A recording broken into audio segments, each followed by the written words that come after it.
Hello guys, welcome to knowledge judge. ഇപ്പോൾ നമ്മളിന്ന് പരിചയപ്പെടാൻ പോകുന്ന ഒരു ഔഷധ സസ്യമാണ് മഞ്ഞൾ.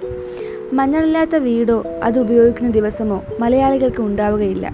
അത്രയ്ക്ക് വേണ്ടപ്പെട്ടതായിട്ടും മഞ്ഞളിൻ്റെ ഔഷധവീര്യം നാം വേണ്ട പോലെ ഗ്രഹിച്ചിട്ടില്ല എന്നതാണ് കൗതുകരമായൊരു കാര്യമെന്ന് പറയുന്നത്. വിവിധ രോഗങ്ങൾക്കെതിരെയായ മഞ്ഞളിൻ്റെ ഗുണഗണങ്ങൾ ദിനംപ്രതി എന്നോണമാണ് ശാസ്ത്രമാസികകളിൽ.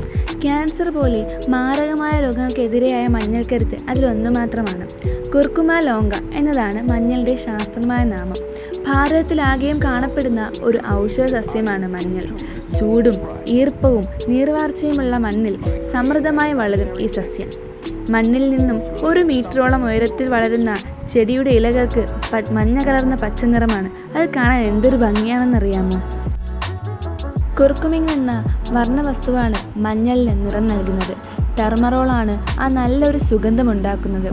ഭക്ഷ്യവിഷാംശങ്ങൾക്കെതിരെയായ ശക്തിയും ബാക്ടീരിയയെ പ്രതിരോധിക്കാൻ കഴിയുന്നതുമാവണം മഞ്ഞളിനെ ഇന്ത്യൻ അടുക്കളയിൽ ഒരു കിടപ്പുകാരനാക്കിയത്.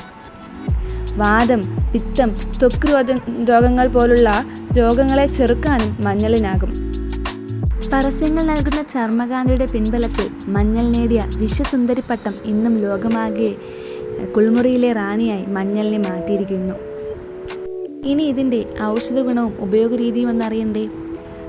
മഞ്ഞളും മഞ്ഞളിലയും സേവിക്കുന്നതും അരച്ച് ലേപനം ഉണ്ടാക്കുന്നതും നമ്മളുടെ ചർമ്മകാന്തി കൂട്ടും.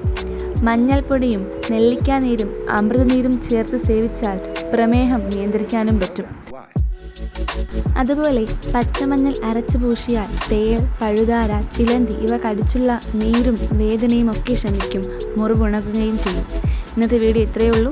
ഇഷ്ടപ്പെട്ടാൽ എല്ലാവരും ലൈക്കും ഷെയറും സബ്സ്ക്രൈബും ചെയ്യാൻ മറക്കരുത്.